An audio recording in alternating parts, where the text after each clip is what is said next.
Welcome to the wonders of watercolour. So over on this channel, we're all about teaching you how to paint as you paint. Every single Tuesday, we upload a new video to show you how to paint with watercolour. So today, we're going to do something really different and go back to basics. So we're going to be talking about the application methods, what they mean, the terminology about wet on wet, wet on dry, and all of that stuff. So if that's something that appeals to you, then stay tuned for this video, where I'll be talking you through the very basics of watercolour in our Back to Basics tutorial. So when we talk about watercolour, there are lots of different phrases that we see thrown around, like wet on dry, watercolour washes, and all of that kind of thing. And sometimes if you're new to painting, it can be really confusing. So in this video, I'm going to talk you through all of those different phrases, what they mean, all the different methods of application that we can use within our paintings. Let's start with what we're going to need for our watercolour painting to begin with. So I'm using a watercolour block. Watercolour paper, I'm using 100% cotton. This is a cold press surface, so it means that it has a little bit of texture. And it's on a block, so it's glued on all four sides.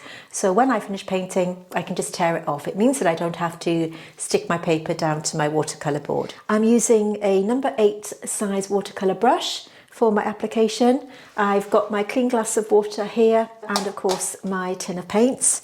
Each of my tins of paints has a swatch card that I've made out like this. Now each of the paints that you see on the top on the card here corresponds with the paints that I have in my tin. I highly recommend that you make one of these yourself. It makes the colours matching so much easier, because sometimes when we're looking at the colours in the pans here, they can look very different on your watercolour paper. So I highly recommend that you make one of these, and I have a video explaining how to make one and how to match your colours in more detail, which I will pin on the top of your screen so that you can take a look at that. So I highly recommend doing that. So let's just talk about all these different applications that we hear thrown around. What do they mean and how can we make them work for us? I'm going to begin by mixing up a nice green colour here. I'm using sap green. So wet on wet means that you wet your paper and then you drop in your paint. So let me show you what I mean. So we'll paint a nice leaf shape here. Just outline it on the paper like this. And I'm just using water to paint in that shape. Now it is important that you let your paper dry a little bit before you drop your paint onto the paper. And it does depend on the paper that you're using as to how long this would be. So the question is, how can you tell when to drop your paint in? If your paper is looking glossy and shiny, it's too soon. You need to give that water a little bit of time to soak into your watercolour paper. If you're using something like a mixed media paper, then it's going to take a little bit longer to sink in. If you drop your paint in too soon, it will float on the surface of your paper and it won't be absorbed. So you need to just give it a minute or two to sink in so that you can just see it glossy and not shiny. Once you're happy with that, pick up your paint and just drop it into that wet paper. You'll notice that the paint just goes where you've dropped that water. So this is your wet in wet technique. You can push it down and it'll just stick to the water line that you've just applied. So the question is, when would you use wet in wet? I tend to use wet in wet when I'm starting out my paintings. It's a great way of getting the paint onto the paper, and it means that it's not too scary. You can see where you're dropping that water without putting the paint down first. So it's a great way of starting up your painting. So I tend to use this right at the beginning of my paintings, okay? I'm going to give that a minute or two just to settle in, and I'm going to show you wet on dry. So wet on dry is completely the opposite. I'm picking up my paint and applying it dry onto the paper like this. Again, a really simple leaf shape. And just applying it with my number 8 brush. As I've drawn in this line here, you'll see that there's a difference, there's a kind of hard edge. What we want to do is avoid getting that, so by just picking up the paint and applying it right next to that line, we're picking up that hard edge and just getting a lovely even wash. So by wash we mean paint application. So this is our first wash, our first layer of paint. So you can see here by picking up that edge and pulling it into that paper, we get a lovely even wash. So we have our wet and wet and wet and dry. I would tend to use wet and wet to begin my paintings to make it a little less scary, and wet on dry to maybe add some colour as I work through. Now you can, of course, depending on your type of painting, use either method that suits you best, but generally speaking, this is a great way to start your watercolour paintings. Now, of course, we can have something called a graduated wash. By graduated wash, we are talking about applying wet on wet, but this time we don't want it to look flat, we want it to look a little bit more graded at the bottom. So what we'll do is, again, wet on dry, pick up your paint, and this time clean your brush. Pat it on the kitchen paper so it's not flooded with water, and then we start to bring it in like this. Clean your brush, pat it dry, and then start to bring that colour down like this. Clean your brush, pat it dry, and then start to bring your colour down. You can see that I have got a little bit of a bloom at the top here, but it's not the end of the world. So we've got this lovely graduated colour. We can see a stronger colour at the top and a lighter colour at the bottom. The trick is to clean your brush and pat it dry, otherwise your paint will bloom, as we've got a slight bloom going on here, but we would paint over that as we work through. So to recap, we've got wet and wet, wet and dry, and a graded wash here. So next thing we're going to talk about is lifting off paint. Once your paint is settling into the paper, you can lift your paint off to create shapes. So for example, if you're painting the veins on a leaf or something like that, you can lift off the paint once it's semi-dry. Clean your brush in the water, pat it dry on your kitchen paper, and then just use that damp brush to lift out a shape. So you can see that that's created a middle vein there. And of course, depending on the thickness of your brush will determine the thickness of the lift out. You can do it wet and dry. So let's go to this one. I'm using the tip of my brush this time, and you can see it will still lift out. This is semi-dry paint, and you can create some lift out shapes there. You can also do this when your paint is completely dry to stop that bloom from happening. When we're talking about blooms, what we mean is this. So you're taking your brush and you'll put water on it, and that water will push the pigment up to create a cauliflower or bloom. Now, some people like this look. It can look really dramatic in your paintings. I'll show you on here, to give it that sort of watercolour, more painterly look.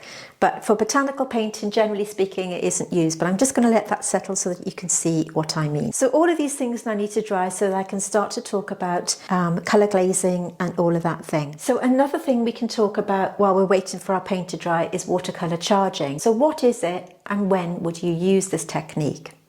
Watercolour charging is once you've applied your watercolour onto the paper like this, and you need to give it a bit of a boost and maybe change the colour a little bit without glazing over the top. And I'm going to tell you what glazing is in a minute, but I have another colour mixed here. This is a burnt umber colour, and just to show you what I mean, you can just drop this in to your damp paint and it will just change that colour. You can see, because the paper's still damp, it just merges into that paper and changes that colour. It is a little bit dry here, but we can just still charge it like that. So you could even add a red tone, and you can see that it changes the colour where you've dropped that in. Let me show you on this one.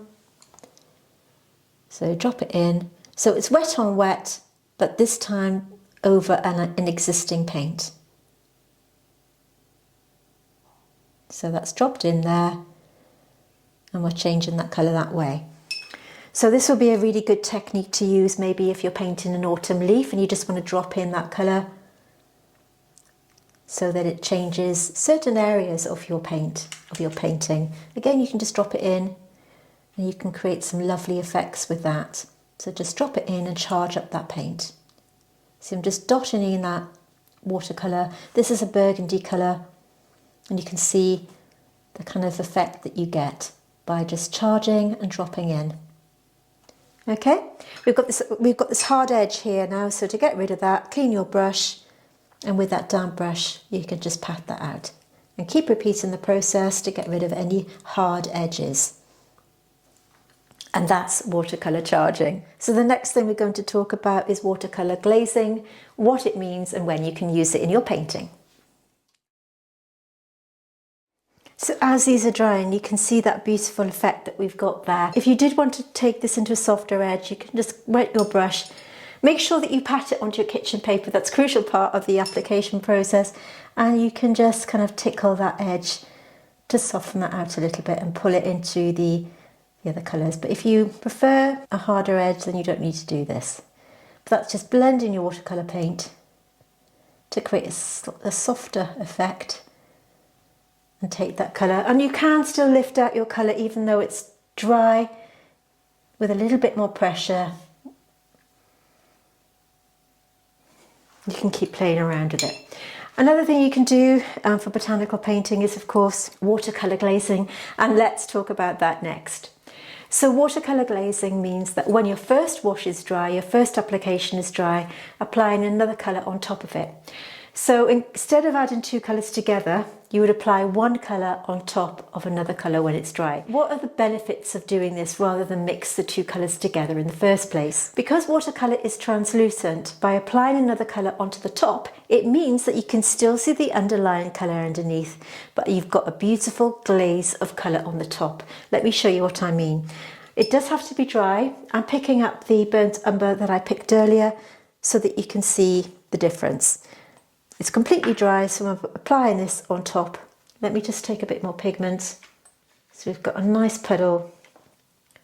So you can take it all over the paint, all over the dry paint, and you can still see the layer of green underneath. I'm going to do a graduated wash the same, so cleaning my brush, patting it dry, and then just lifting that colour down.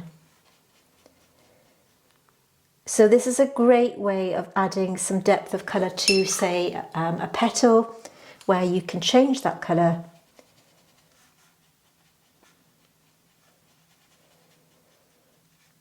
Keep cleaning your brush, patting it on the kitchen paper, and then with that damp brush, bring it down. So this is a really simple, easy demonstration to show you the different techniques that I would use in my tutorials. But of course, because we offer a learn to paint as you paint, then you can learn as you go along anyway. Let me show you with another colour here. You can just drop that in and paint over it. So that's your watercolour glazing, and that is what I do in all my tutorials, so just changing up that colour. So if we were, say, to mix these two colours together, let me show you the difference. So that's your glaze. You can still see that green colour showing through, but you've got another layer on the top. It makes it look more dramatic, more luminescent. So let's mix these two colours together and do another, a little bit more of that brownie colour, just to see the difference. So the colour is the same on the surface, but when you look closely, you get a much better effect by glazing over. So I would be more inclined to change my colours by glazing over them rather than mixing them together like this. You can still see that green showing through. So this is just a brief overview of our watercolour techniques that we use in our tutorials. You can see on the screen here some of the tutorials that we've done in the past, and if that's something that you like, then please take a look. I will put a watercolour botanical playlist at the end of this video so that you can check out all the different videos that we've done here on YouTube. If you have enjoyed this video, could I ask you to give it a like? And you may want to consider subscribing to my channel, where every week we upload a new video for you. And if you hit that little bell on the side there, you'll be notified every time I upload new content, and that way you won't miss any any new episodes. So I hope you found this helpful. It just gave you a little bit of an insight as to how you apply your paint and why you do it. And maybe if you just have a practice with these techniques and see which one works best for you. We all have our own ways of applying paint and our own preferences. So do just have a play around with them and give it a try. Thank you so much for watching, and remember to hit that like button if you've enjoyed it, and I'll see you next week.